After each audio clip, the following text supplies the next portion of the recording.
డబ్బు, అనారోగ్యం, ఉద్యోగం, వ్యాపారం, అప్పులతో బాధపడుతున్నారా? మీకోసమే లాంచ్ యువర్ ఫ్యూచర్ ప్రోగ్రామ్. ఓం శ్రీ గురుభ్యో నమః. శ్రీ మహాగణాధిపతయ నమః. శ్రీమాత్రే నమః. కర్కటే పూర్వ ఫల్గుణ్యాం తులసీకాననోద్భవాం పాండ్యే విశ్వంభరాం గోదాం వందే శ్రీరంగనాయకీ. నీళాతుంగస్తనగిరితటీ సుప్తముద్బోధ్య కృష్ణం పారాజ్యం స్వం శృతిశతశిరసిద్ధమధ్యాపయంతి సోచ్చిష్టాయాం సృజినిగళితం యా బలాత్కృత్య భుంక్తే గోదా తస్యై నమ ఇదమిదం భూయ ఏవాస్తు భూయః. శ్రీ భూనీలా సమేత గోదారంగనాథ స్వామినే నమః. முப்பத்தி மூவர் அமரர்க்கு முன் சென்று கப்பம் தவிர்க்கும் கவியேத்து இழலாய் செப்பமுடையாய் திழலுடையாய் செத்தார்க்கு வெப்பங்கடுக்கும் விமலா துயிலாய் செப்பன்ன மென்முலை செவ்வாய் சிறுமருங்குல் நப்பின்னை நங்காய் திருவே துயிலாய் உக்கனும் உக்கமும் தத்தொழியும் தன்றுன் மணாளனை இப்போதே எம்மை నీరాట్టేలోరెంబావాయ్. గోదాదేవి 20వ నాటి బ్రాహ్మీ ముహూర్తంలో అప్పటికే నిద్రలేచి స్నానాధికాలు నిర్వర్తించుకుని చెల్లులను తనతో పాటుగా స్వామి సేవకు రమ్మని పిలుపునిచ్చి వారందరితో కలిసి బయలుదేరి వెళ్ళి అలా క్రమంగా వాళ్ళ యాత్ర బయలుదేరడం దగ్గరించి మొదలుపెట్టి ఒక్కొక్కరిని ద్వారపాలకుల దగ్గర నుంచే నిద్ర లేపుకుంటూ అనుమతి అడిగి తీసుకుంటూ వచ్చి ఇంకా నీలాదేవి గుండెల మీద నిద్రిస్తూ ఉన్న కృష్ణుణ్ణి నిద్ర లేపితే ఇంకా వారిద్దరూ లేవల. వీరు పలుకుతూనే ఉన్నారు, ఇంకా చెప్తున్నారు, ఏమైంది, ఏమయ్యా, దేవతలకి 33 కోట్ల దేవతలు ఉన్నారు కదా, వాళ్ళకి ఇంకా ఆపద రావడానికన్నా ముందే వాళ్ళకు వస్తుందేమో అని అనుకుని వెళ్ళి యుద్ధభూమిలో వాళ్ళకు ముందు నిలబడతావు. వాళ్ళకి శత్రువుల వల్ల వచ్చేటటువంటి భయాన్ని తొలగించగలిగిన బలం కలిగినటువంటి వాడివి. అంటే దేవతలకి వచ్చే బాధలు కూడా తొలగించగలవు. దేవతలకి శత్రువులు ఎవరైనా ఉంటే వాళ్ళని పీచమనచగలవు. అది నీ శక్తి సామర్థ్యాలు. దేవతలంటేనే మానవుల కన్నా అధిక ఉన్నత స్థాయిలో ఉంటారని, దేవతల ముందు మానవులు బలహీనులని అనుకుంటే, దేవతలను ఎదిరించేవాడు ఎవరైనా ఉంటే వాళ్ళు ఎదురుస్తున్నారు, ఎదిరిస్తారు అని ముందరే ఊహ చేసి వాళ్ళకు అటువంటి బాధ కలిగించకుండా ఉంటావు నువ్వు. ఎందుకు అంటే నీకు ఆశ్రితులైనటువంటి వారి శత్రువులు నీకు శత్రువులే కదా. అందుకు అంటే నిన్నెవరైనా ఆశ్రయిస్తే, ఎవరినన్నా నువ్వు నావాడు అని నువ్వు అనుకున్నట్టయితే అటువంటి వారికి వచ్చే శత్రువులు నీకు కూడా శత్రువులుగానే ఉంటారు. ఆర్జవము కలిగి రక్షణ చేసే స్వభావం కలిగినటువంటి వాడివి నువ్వు. అంటే రాజ్యవం అంటే రుజుత్వం, మాట అంటే దాన్ని నిలబెట్టుకోవడమే. మాట నుండి వైదొలగడం కానీ పక్కకి జరగడం కానీ ఏమీ ఉండవు.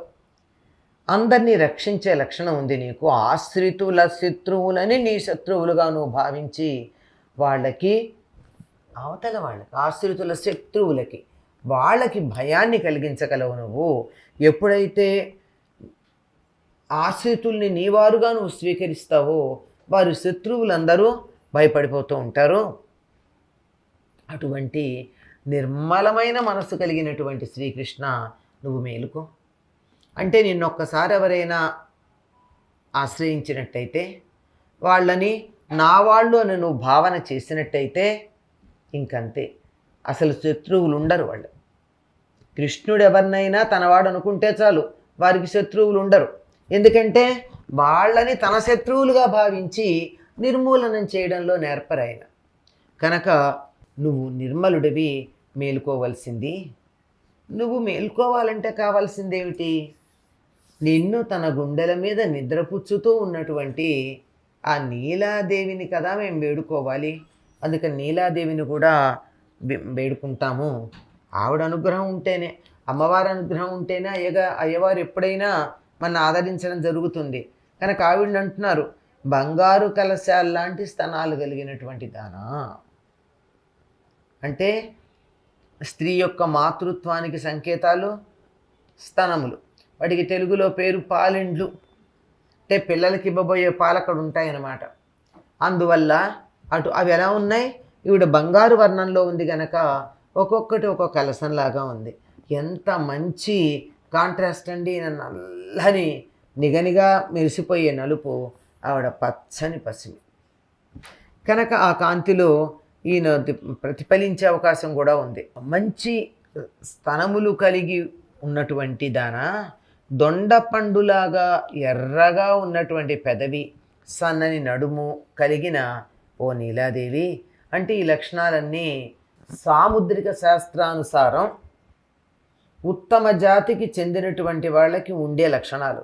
అటువంటి ఉత్తమ సాముద్రిక లక్షణాలు కలిగినటువంటి ఓ నీలాదేవి, పరిపూర్ణురాలా, నీవు పూర్తిగా నీ కోరిక తీరి వెలితి లేకుండా లోటు లేకుండా జీవితం అంతా అని నిండుగా ఉన్నటువంటి దానా, లక్ష్మీ సమానురాలా. నీలాదేవిని లక్ష్మిగా కూడా భావించటం. ఎందుకు నీలాదేవిని నిద్ర లేపుతున్నారు ఇంతకుముందు పాసురంలో, ఈ పాసురంలో ప్రత్యేకంగా తర్వాతను అంటే, లక్ష్మి లేకపోయినట్టయితే విష్ణువు దయతలచటం అన్నది ఉండదండి. ఆయన దయ తలుస్తున్నాడు, కృప చూపిస్తున్నాడు, జాలి పడుతున్నాడు అంటే గుండెల మీద నెలవై ఉన్నటువంటి లక్ష్మీదేవే కారణం. ఆవిడ హృదయస్థానంలో ఉంది. ప్రేమ మొదలైన భావాలు కలిగేటటువంటిది హృదయం నుండే. కనుక హృదయస్థానంలో ఉన్నటువంటి దేవేరి పలుకులు ఏవైతే ఉన్నాయో అమలు జరుపుతాడు స్వామి.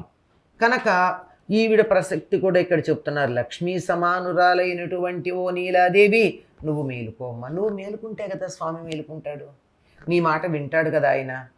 మరి మాకేం కావాలంటావా? ఇలా స్వామికి నీకు వింజామర్లు వీస్తాం గనక మాకు విసనకర్ర కావాలి. అంతేకాదు, విసనకర్ర తీసుకొచ్చి మీకు వీచినా మేము ఎలా ఉంటామో అన్నది చూసుకోవడానికి మాకు అద్దం కావాలి, కంచుతో చేసిన అద్దం.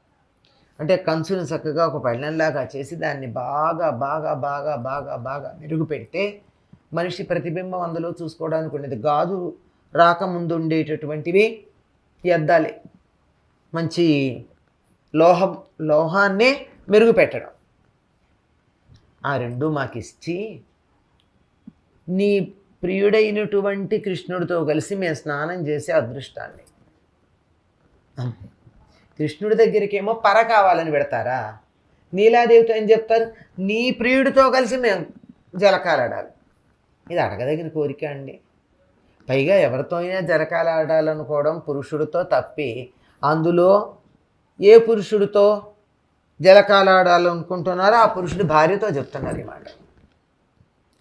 ఈ మొత్తం అంతా కూడా పైకి మనకి మామూలుగా వ్యక్తుల మధ్య జరుగుతున్నటువంటి వ్యవహారంలాగా కనిపించినా కాదు. పరమాత్మ కొన్ని విశేషాలు మనకి తెలియచెప్పడానికి ఇటువంటి కల్పనలు చేసి దీని ద్వారా సత్యం గ్రహించండి అని చెప్పినటువంటిది. ఇక్కడ వీళ్ళు ఏమడుగుతున్నారు? ఇంతకుముందు పర అనే వాయిద్యం కోసం వచ్చామన్నారు, అది కృష్ణుడు ఇవ్వాల్సింది. ఇక్కడ ఈవిడేమి ఇవ్వాలి కృష్ణుడు ఇవ్వడానికన్నా ముందు? విసనకర్ర, కంచుట అద్దం అడిగారు. అంటే కృష్ణుడి దగ్గరికి వెళ్ళడానికి అలంకరించుకుని ఉండాలి. అక్కడికి వెళ్ళేటప్పటికి ఆయనకి వింజామర్లు వెచ్చడానికి సిద్ధంగా ఉంటే అలంకరించుకుంటే తప్ప అక్కడ వింజామర్లు వెచ్చడానికి కూడా వీలు కాదు. కనుక అక్కడికి మేము వెళ్ళాలి అని చెప్పు కృష్ణుడితో కలిసి మేము స్నానం చేసేట్టుగా మాకు అనుగ్రహించమన్నారు. ఏమిటి స్నానం? ప్రారంభం నుంచి వీడు స్నానం స్నానం స్నానం స్నానం అని అంటున్నారు. ఇంతకు ముందంతా చెప్పుకున్నాం, నీరాట పొద్దు వీరంటే మేము నీరాడడానికి వెళ్తున్నాము అని చెప్తున్నారు కదా. ఈ నీళ్లలో స్నానం ఏమిటి? అనేక రకాల స్నానాలు ఉన్నాయి అనుకున్నాం కదా. చివరికి జ్ఞాన స్నానం, భక్తి స్నానం. ఈ భక్తి స్నానం తర్వాత కావాల్సింది ఏమిటి? కృష్ణుడితో కలిసి స్నానం చేయడం. అంటే తాము అనుకున్నటువంటి దాన్ని వాళ్ళు పొందడం జరగాలి అని కోరుకోవడం. దేనికోసం ప్రయత్నం చేస్తున్నారో దాని దగ్గరికి వెళ్ళారంటే పని పూర్తయినట్టే కదా. కనుక మాకు కావాల్సింది అటువంటి స్నానం అని చెప్పి వీళ్ళు చెప్పడం, మేము స్నానం ఆడేటట్టుగా, మేము స్నానం చేసేట్టుగా మమ్మల్ని అనుగ్రహించమని నీలాదేవిని ప్రార్థిస్తున్నారు. స్వోచ్చిష్టమాలికా బంధ గంధబంధురజిష్ణవే విష్ణు చిత్తతనూజాయై గోదాయై నిత్యమంగళం.